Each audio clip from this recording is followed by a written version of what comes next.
பார்க்க போகிறோன்னா, ஒரு வீட்டுக்கு எவ்வளோ ஆடு வளர்க்கலாம்? என்னடா டிஃப்ரெண்ட்டான டாப்பிக்காக இருக்கேன்னு பார்க்குறீங்களா? இதில் லாபம் தர கணக்கை தான் நம்ம பார்க்க போகிறோம்.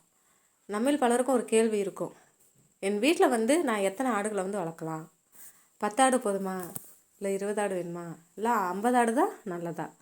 இந்த ஒரு கேள்விக்கு சரியான பதில் தெரியாமல் தான் நிறைய பேர் நஷ்டத்தில் போய் விழுறாங்க. ஆனால் இன்றைக்கி இந்த வீடியோ முடியும் போது நீங்கள் உங்கள் வீட்டுக்கு சரியான ஆட்டு எண்ணிக்கை எப்படி கணக்கிடணும் அப்படின்னு புரிஞ்சுக்குவீங்க. முதல்ல ஒரு உண்மை என்னென்னா, எத்தனை ஆடு வேண்டுமானாலும் வளர்க்கலாம். இது தவறு. உங்கள் வசதிக்கு ஏற்ற அளவு தான் வளர்க்கணும். இதுதான் சரி. ஏன்னா ஆடு வளர்ப்பு பார்த்திங்கன்னா, இடம், உணவு, பராமரிப்பு, பணம், இந்த 4 விஷயங்கள் மேல் தான் முழுக்க நம்பி இருக்கு. பொதுவாக ஒரு ஆட்டுக்கு குடியிருப்பு இடம் 10 to 15 சதுர அடி, வெளி நடமாட்டம் 20 to 30 சதுர அடி இருக்கணும். இப்போ ஒரு கணக்கு பார்க்கலாம். உங்கள் வீட்டில் 300 சதுர அடி இடம் இருந்தால் 300 வகுத்தா 15 வகுத்தா 20 ஆடுகள் அதிகபட்சம் பார்த்திங்கன்னா இது. ஆனால் இதில் 100% ஆடுகளை வைக்கக்கூடாது. 70% தான் சேஃபாக இடைஞ்சல் இல்லாமல் இருக்கும். அதாவது 20 × 70% 14 ஆடுகள். அதுதான் உங்களுக்கு சரியான அளவு. இப்போ நீங்களே இதை ஒரு கணக்கு போட்டு பாருங்கள். ஆடுக்கு தினமும் பார்த்திங்கன்னா பசுந்தீவனம் 3 to 5 கிலோ கொடுக்கணும். கான்சன்ட்ரேட் 200 to 300 கிராம் கொடுக்கணும். உங்கள் வீட்டில் தீவன உற்பத்தி இல்லைன்னா செலவு அதிகம் ஆகும். உதாரணமாக 10 ஆடு ஒரு நாளைக்கு ஒரு நாளைக்கு இல்லை, நாளுக்கு 300 to 500 செலவு. 30 ஆடு பார்த்திங்கன்னா ஒரு நாளுக்கு 1000, அது கூடயே இருக்கும். இதை மேனேஜ் பண்ண முடியுமா? முடியலைன்னா அதிக ஆடு வளர்க்காதீங்க, குறைஞ்ச ஆடு தான் நல்லது. வேலைப்பாடு பார்த்திங்கன்னா, ஒரு மனிதன் 15 to 25 ஆடுகள் வரை சுலபமாக மேனேஜ் பண்ணலாம். அதுக்கு மேலே போனால் வேலை கஷ்டமாக இருக்கும், கவனக்குறைவாக இருக்கும், நோய் அதிகமாக இருக்கும். இதில் தான் பல தோல்வி அடைகிறாங்க. இப்போ புதுசாக ஆரம்பிக்கிறேன், நான் ஒரு பிகினர் அப்படின்னா சரியான எண்ணிக்கை ஒரு கணக்குக்காக நான் சொல்கிறேன்.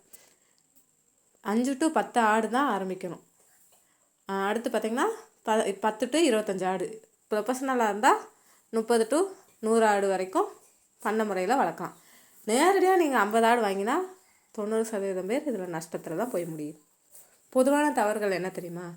ஒரே தடையில் அதிக ஆடு வாங்குறது, தீவனம் கணக்கிடாமல் வளர்க்குறது, மருத்துவர் கவனம் இல்லாமல் இருக்கிறது, இடம் இல்லாமல் ரொம்ப கூட்டமாக நெருக்கமாக இருந்தாலும் ரொம்ப கஷ்டம். இதெல்லாம் நஷ்டத்துக்கு காரணம். இப்போ இதில் லாபம் தரும் ரகசியம் என்ன தெரியுமா? லாபம் பெறணும்னா குவாலிட்டி ஓவர் குவான்டிட்டியாக இருக்கணும். ஓகேங்களா? நல்ல ஜாதி ஆடாக இருக்கணும். ஜாதி ஆடுன்னா அந்த மாதிரி கிடையாது, நல்லா இன ஆடு, சுத்தமான இடம், சரியான தீவனம், நோய் தடுப்பு. 10 நல்ல ஆடு 30 கெட்ட ஆட்டுக்கு சமம். அதனால் நல்லா நம்ம தேர்ந்தெடுக்கிறதுலாம் இருக்குது. அப்படின்னா ஒரு வீட்டுக்கு எவ்வளோ ஆடு வளர்க்கலாம்?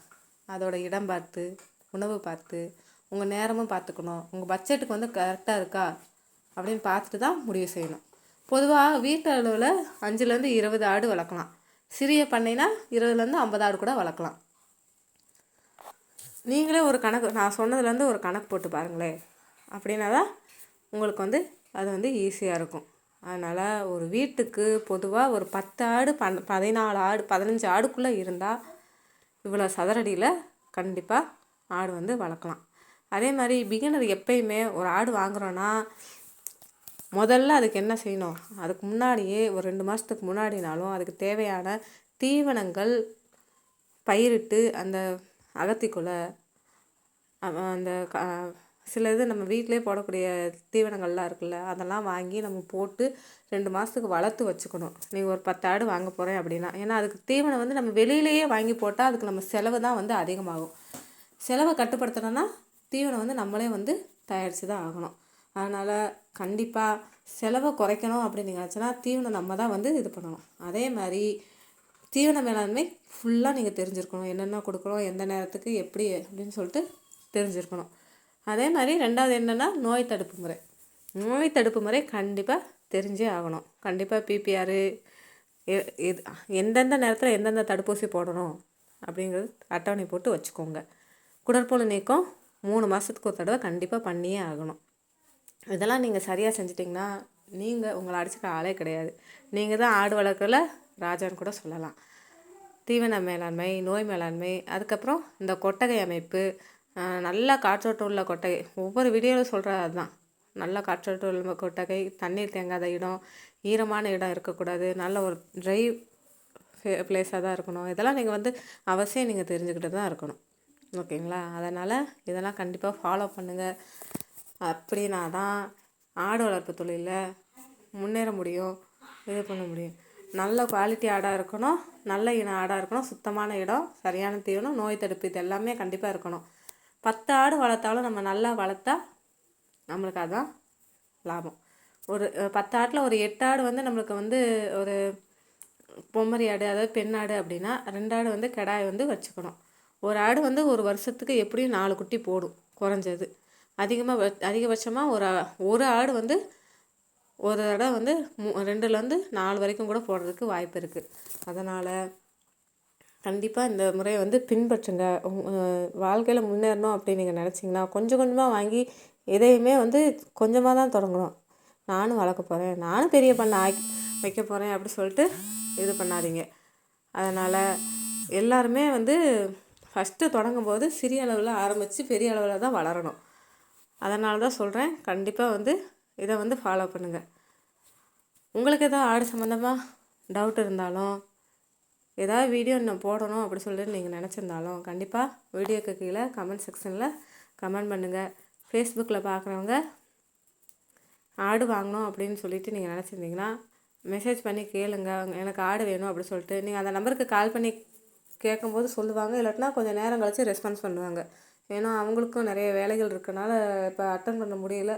அவங்களுக்கு முடிஞ்ச அளவுக்கு எல்லாருக்கும் எடுத்து சொல்லிக்கிட்டு தான் இருக்கோம்.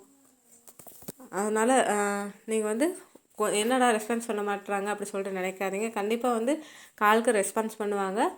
நீங்கள் வந்து வெயிட் பண்ணி கொஞ்சம் இது பண்ணிக்கோங்க. ஏன்னா நிறைய வேலைகள் இருக்கனால எங்களால் ரெஸ்பான்ஸ் பண்ண முடியல. கண்டிப்பாக ரெஸ்பான்ஸ் பண்ணி பேசுவாங்க. இந்த வீடியோ உங்களுக்கு பயனாக இருந்துச்சுன்னா கண்டிப்பாக லைக் பண்ணுங்கள், ஷேர் பண்ணுங்கள்.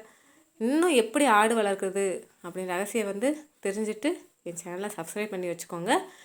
நாளைக்கு பார்த்திங்கன்னா இதே மாதிரி ஒரு டிஃப்ரெண்ட்டான ஒரு வீடியோ தான் நான் வந்து சொல்ல போகிறேன். எங்களோட நம்பர் 73 73 59 97 30. இந்த நம்பருக்கு கால் பண்ணுங்கள், இல்லாட்டினா வாட்ஸ்அப் மெசேஜ் பண்ணுங்கள். உடனே ரிப்ளை பண்ணுவாங்க அப்படின்னு சொல்லிட்டு சொல்ல முடியாது. லேட்டாக கூட உங்களுக்கு ரிப்ளை வந்து வரலாம். அதனால் எல்லோரும் கோச்சிக்காதீங்க. ஓகேங்க, கண்டிப்பாக இந்த வீடியோ பிடிச்சிருக்குன்னு நான் நினைக்கிறேன். கண்டிப்பாக லைக் பண்ணிவிட்டு போங்க. நாளைக்கு என்ன வீடியோ போடலான்னு சொல்லிவிட்டு நாளைக்கு பார்க்கலாம்.